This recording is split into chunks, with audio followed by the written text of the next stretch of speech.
Bon, alors, Trump, Trump à Davos. Oh, c'est formidable. Non, mais vraiment, c'est vraiment formidable. Vous savez qui me fait penser, cet homme-là, quand je l'ai vu sur scène? Il me fait penser à grand combinateur, à Astap Bender. Bon, vous le connaissez peut-être pas. C'est un personnage d'un roman de Ilf et Petrov, enfin de deux romans, mais moi je veux parler donc de l'un. C'est les 12 chaises. Ah, je vous le conseille, c'est très très drôle. C'est le personnage principal, le grand combinateur, donc Ostap. Ben lui, il disait qu'il possédait, enfin, il a mis au point plusieurs stratégies, plusieurs dizaines de stratégies pour soutirer de l'argent aux gens sans enfreindre la loi. Voyez. Donc, il disait qu'on peut tellement bien faire les choses que les gens eux-mêmes vont vous l'apporter et en plus dire merci. Et là, c'était exactement comme ça. Non, mais c'était formidable. Vous savez, il y avait un épisode comme ça d'Axa Hachem. Donc, c'est Yves Petrov. Donc, il s'arrête dans une petite ville avec son compagnon, de Ostap.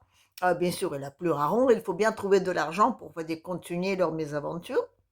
Et alors, dans cette petite ville, il voit qu'il y a une affiche pour un club d'échecs. Alors lui, Ostap, il savait à peu près comment on marcher les pièces, mais sans plus, d'accord. Néanmoins, il se dit, donc, on gonfle pas, il met une grande affiche, donc placardée juste à côté, pour dire qu'ici, de passage à grand maître d'échecs, donc ce soir, il fera une grande conférence, puis après, donc, il y aura une partie d'échecs en instantané avec tous ceux qui veulent. Voilà. Et bien sûr, un ticket d'entrée. Bon, une fois que tout le monde a payé, tout ça, donc il fait sa présentation. Et la présentation, donc, il explique aux gens, un petit peu comme Trump, hein, je veux dire. Il commence, et à un moment donné, tu dis, mais où est-ce qu'il va s'arrêter, les mecs, hein? Il commence pour dire que, voilà, grâce à ses connaissances, il va faire de sorte que le prochain tournoi mondial d'échecs aura lieu dans cette ville. Et ça, voyez-vous, vous ne pouvez pas vous imaginer à quel point ça va changer la ville. Oui, parce que tout le monde va venir, tout le monde voudra venir, parce que les grands maîtres d'échecs vont se rencontrer là-dessus. Alors du coup, on sera obligé de construire des grands aéroports pour que les avions puissent atterrir du monde entier, des États-Unis, du Japon, de Brésil, de l'Australie. Tout le monde va venir ici, oui. Les chemins de train qui vont aller jusqu'à centre-ville, tout neuf, tout beau, les hôtels, les salles de spectacle, des restaurants, des dames avec leurs fourrures, leurs chapeaux, leurs grandes cigares, tout ça, vous voyez. Il s'est décrit tout ça d'une façon absolument tellement épouvantable que les gens étaient là en train de rêver. Vous voyez les yeux briller de son public parce qu'ils y croyaient réellement dans cette rêve. Oui, ce rêve était tellement formidable qu'il a même arrivé pour dire qu'un jour, les extraterrestres même s'arrêteront au-dessus de la Terre. Ils seront éblouis par cette ville, qui à cette époque sera déjà la capitale, parce que Moscou, elle sera tellement assombrie devant la beauté de cette merveilleuse petite ville, que bien sûr tout le monde voudra y venir. Même les extraterrestres, oui. Ça me fait penser un peu à 800 milliards pour l'Ukraine, pour la reconstruction. Oui, il va enfin fleurir. C'est à peu près les mêmes people, voilà. Mais les gens étaient là à filer du pognon. Bon, après, il fallait jouer aux échecs, bien sûr. Bon, il a piqué le pognon, il s'est vite sauvé parce qu'ils ont quand même réalisé qu'il ne savait pas y jouer. Mais il tenait tellement à son rêve que jusqu'au dernier moment, il voulait y croire. Il voulait pas croire que les mecs en face, c'était juste on va dire, un petit combinateur, c'est ça, et qui mettait au point ces espèces de combinaisons pour piquer du pognon. Là. Il ne voulait pas parce qu'il voulait rêver, il voulait croire dans cette merveilleuse rêve que lui, il les a mis comme ça devant eux. Voilà, c'est comme les Ukrainiens, ils veulent croire à ces 800 milliards et cette ville qui va fleurir. Mais bon, plus sérieusement, j'ai su écouter tout non. Tout l'entourage, on va dire, de tous les démocratiques présents ou passés, de faire leur petite intervention. Voilà. J'ai écouté de Villepin. Ah oui, de Villepin, formidable. Ah oui, c'est un homme qui s'est tapé le poing. Non, non, nous ne céderons pas. Non, c'est pas possible. Déjà, nous n'avons pas cédé à l'époque avec Chirac. Alors que déjà, à l'époque, il s'est comporté d'une façon absolument épouvantable. C'était comme ça en Iran, c'était comme ça au Libye. Oui, oui, il a dit ça au Libye. Alors, du coup, la France, strictement pour rien. C'était comme ça partout. Non, nous, les humanistes, nous qui sommes là pour la beauté, pour l'humanité, pour la paix. Alors que les Américains, ils arrivent là, comme ça, les méchants, les libérales. Trump est libéral. Elle est plus libérale que Macron, c'est pas possible. Enfin, bon. En tout cas, je veux dire, c'était tellement bien dit que quand tu lis les commentaires, tu te rends compte que vraiment, les Français, heureusement qu'ils sont là, qu'ils se réveillent, que la voix de France, jusque-là, qui était tellement, je veux dire, engloutie dans cette espèce de truc, je veux dire, ukrainienne, qu'on ne savait même pas qu'elle existe. Mais là, ça y est, elle se réveille. Et portée par de Villepin, le grand chevalier, comme ça, en avant, qui n'était absolument pas pour rien quand il s'agissait de parler des accords de Minsk, mais bon, c'est pas de cela qu'il s'agit, non, non, non. Il est là pour défendre. Donc, sur cette bonne pente, je vous assure, il y a encore quelques jours, et notre petit Macron, il va grimper dans les sondages, comme celui qui enfin arrive à s'opposer à ce despote de l'univers. Je parle de Trump, voilà. Mais bon, écoutez, tout ça, ça n'a rien à voir. Non, non, c'est beaucoup plus terre à terre et c'est beaucoup plus compliqué. Voilà. Je vais vous l'expliquer. Je vais vous expliquer quelque chose que personne ne va vous expliquer. Parce que je dis, c'est, comment dire, le secret le plus grand gardé, ces temps-ci. Voilà. Alors, écoutez-moi bien. Concentrez-vous, s'il vous plaît. D'accord? Concentrez-vous très fort. Parce que ce que je vais vous expliquer, c'est très simple et très compliqué à la fois. Voilà. Donc, cet été, Trump a sorti sa géniale loi. Là, vous savez? Il a mis les stablecoins, le passerelle entre les dollars et la monnaie numérique. La monnaie numérique est, entre guillemets, sa monnaie numérique, d'accord? Et ça s'est passé comme ça, je veux dire, limite, on l'a pas vu passer. Je veux dire, on n'a même pas réalisé ce qui s'est passé. Et il s'est passé un truc absolument affreux. Ça veut dire que Trump a enlevé le monopole à la Fed. Voilà. Oui, aujourd'hui, la Fed n'a plus le monopole des dollars, je veux dire, de monnaie américaine dans ce monde-là.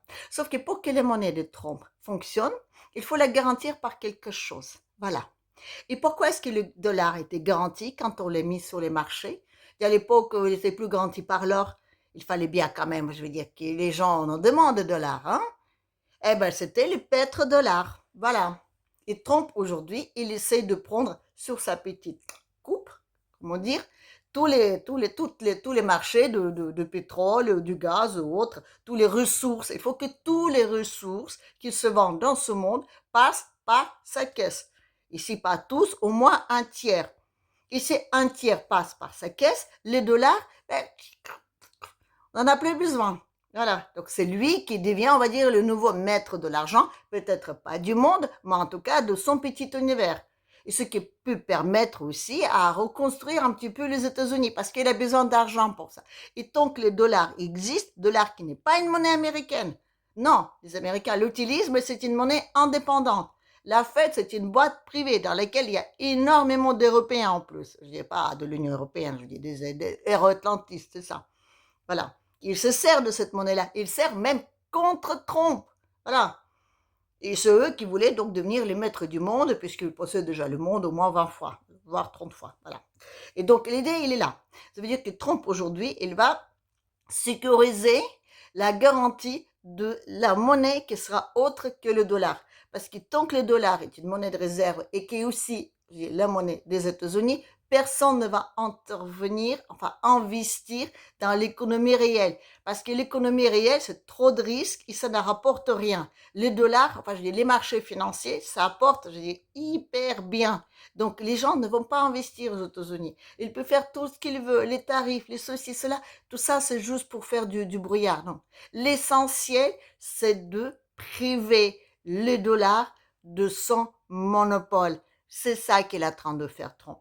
Et pour les euro-atlantistes, c'est la mort. Pourquoi? Parce qu'on ne peut pas émettre une dette en Europe sans qu'on ait une garantie par le dollar. C'est comme ça. On ne peut pas mettre une émission de l'euro sans qu'il y ait une garantie derrière, voyez? C'est comme ça que ça marche. Donc, vous avez la Fed, donc en prime, on va dire qu'il dessine, voilà, qu'il dessine donc un petit paquet de dollars, pas énorme, juste un petit peu, juste ce qu'il faut.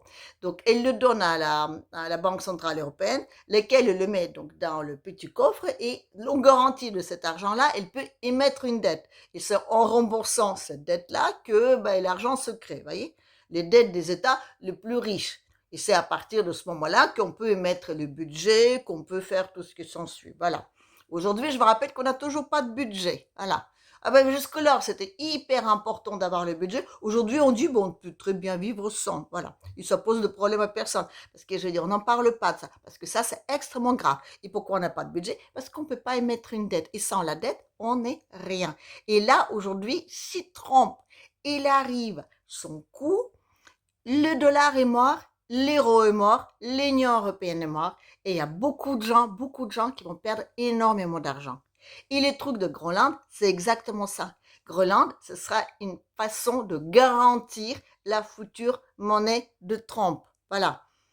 On n'aura pas d'argent aujourd'hui pour construire, pour mener une guerre ou pour faire que ça. Non. Mais en se l'appropriant, il peut émettre, je veux dire, de l'argent en garantie de cette petite île. Et aussi de passage, de futur passage de sa partie à lui, de passage de l'énergie, de pétrole, de gaz et d'autres choses. Vous comprenez? Lui, il veut reconstruire un nouveau empire sur les mêmes principes que le pétrodollar, mais en dehors de dollars. Quand on dit que Trump, il veut sauver les pétrodollars, non, vous avez rien compris. Il veut l'assassiner. Mais il veut l'assassiner sans trop les crier sous le toit parce que ça fera flipper beaucoup trop de gens. Mais le principe, c'est ça. Il a fait un stablecoin, il va faire sa monnaie numérique, laquelle devait être garantie par quelque chose, il sera garanti par le fait que si les gens, ils veulent faire du commerce en énergie, et c'est toujours la même chose, du pétrole par exemple, ou du gaz, vous devez passer par le guichet Trump, et pour ça, vous devez utiliser sa monnaie à lui. Ici, on utilise sa monnaie à lui, dollar, et la dette des États-Unis, ben, elles font comme les glaces, on va dire, hein, au plein de soleil. C'est exactement ça. Et les Européens, ça, ils peuvent pas. Non, parce qu'ils peuvent pas. Et là, c'est beaucoup plus grave, quoi. C'est pas une histoire de l'île, c'est pas une histoire de quelconque droit international, des lois, des règles, tout ce que vous voulez. Non. C'est une histoire de pouvoir. Voilà. Et tout ce qu'on voit aujourd'hui, là, notre Macron, là, avec son œil de tigre, Merz avec sa petite hupette et les autres, tout ça, c'est des représentants, vous voyez? C'est des gens qui sont saines, qui exposent notre politique à la bonne, il faut être cohérent, tout ça, machin, tout ça, le beau parleur. Mais les gens qui décident des choses réellement, ils sont pas là. Eux, ils sont quelque part sous le yacht ou sur leur petite île, là, ça devrait, comment dire, la pilule de soleil, et ils tenir à leur pognon. Voilà, ceux-là, on ne les voit jamais, ils ne vont pas se compliquer la vie avec tout ça, non, non. C'est pour ça que quand on dit que Macron est extrêmement intelligent parce qu'il détruit la France, il ne détruit pas la France. Enfin, si, il a détruit la France, mais enfin, je dis, c'est pas lui qui est aussi génial pour mettre au point tout ce système-là. Non, non. Il est juste là pour, on va dire, pour présenter. C'est un avatar, voilà, tout comme les autres. C'est des gérants, si vous voulez. Et même, à mon avis, encore moins bien que les gérants. C'est les représentants des gérants. Voilà, on va dire ça comme ça. Mais étant représentant des gérants, en sachant très bien que si demain, premièrement, on se dit, on rompt vraiment le monopole du dollar. Et si en plus, Trump, il reprend une partie de tous les transits et de toute la vente de l'énergie, je veux dire de pétrole et du gaz, ils sont morts. Voilà.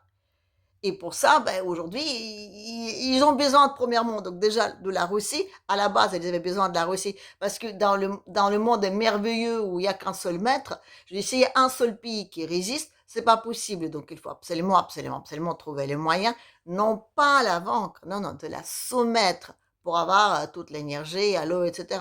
Et là, non seulement ils sont en train de donc pas gagner la Russie, mais ils perdent l'Ukraine, à commencer par la centrale, je veux dire, de Zaporozhye, la plus grande centrale nucléaire en Europe, qui était tellement bien pour fabriquer les monnaies numériques, qui pourra être une base de données, de data de toutes nos identités numériques. Et aujourd'hui, l'Europe, elle a même pas ça. Et l'Europe, aujourd'hui, s'il y a plus de dollars, s'il y a plus de l'énergie nucléaire qui peut venir de l'autre côté, et s'il y a plus de ressources russes, ni de sa flotte, ni de sa bouffe, ni de son territoire, aujourd'hui, elle est morte. Donc, si demain Trump, par exemple, il dit, écoutez, moi, je veux bien rentrer et de continuer à côté de vous pour essayer donc on va dire de soumettre la Russie, on le donnera les Groenland. Je vous assure, On va dire oui, finalement, on a réfléchi, c'est beaucoup plus près, c'est beaucoup plus logique. Allez, prenez-le, prenez-le. Surtout, ne vous sauvez pas et surtout ne fermez pas ce merveilleux système qui nous permet de vivre sans rien faire.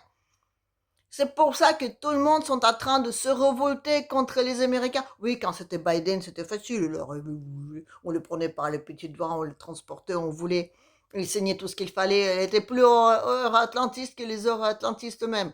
Il était partant surtout. Et tout le monde pouvait super bien vivre. Et les mecs, ils avaient ça pour être le maître du monde. Et là, aujourd'hui, déjà, la Russie, qu'on n'a pas pu se mettre, c'est quand même ballot. Il y a la Chine qui d'un seul coup dit bah tiens peut-être que nous aussi parce qu'il y a quand même des mondialistes en Chine aussi hein.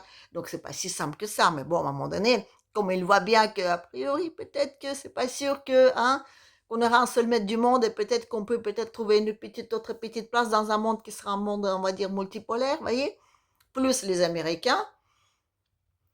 On ne peut pas reconstruire des États-Unis et d'investir dans une industrie réelle, dans l'économie réelle, dans les États-Unis si le dollar existe. C'est beaucoup plus facile de gagner de l'argent sur le marché financier que de prendre le risque d'investir dans une économie réelle. C'est beaucoup plus simple. Étant donné que l'euro il ne vit qu'à travers le dollar. Les jours où le dollar va s'écrouler, il va s'écrouler parce que c'est une façon de détruire la dette. La dette, elle est en dollars. Si le dollar ne vaut plus rien, la dette, elle n'existe pas. Mais quand lui, le dollar, il va s'écrouler, l'euro va le suivre et l'euro ne vaudra rien du tout. Donc, toutes nos économies, ça va disparaître. Voilà. Bon, nous, les pauvres, on s'en fiche un peu. Bon, ça va être un peu embêtant parce qu'on a prévu ça pour les jours meilleurs ou pour les pires, vous savez, je veux dire, les retraites et compagnie, ou genre la limite de transmettre à nos enfants. Mais tout ça, c'est pas bien grave. Donc, ce qui est grave, c'est pour tous ceux qui ont des milliards et des milliards. Demain, ça ne vaudra plus rien. Et en plus, je veux dire, vous vous rendez compte, les tomates qu'on va acheter à l'extérieur, ça va coûter plus cher que les tomates qu'on produit chez nous. On sera obligé de bouffer notre propre bouffe. On sera obligé de recommencer à remettre en point nos paysans, nos champs, nos vaches et tout ça. Ça va être compliqué. Bref, on va se rappeler hein, des petites vaches, soi-disant malades.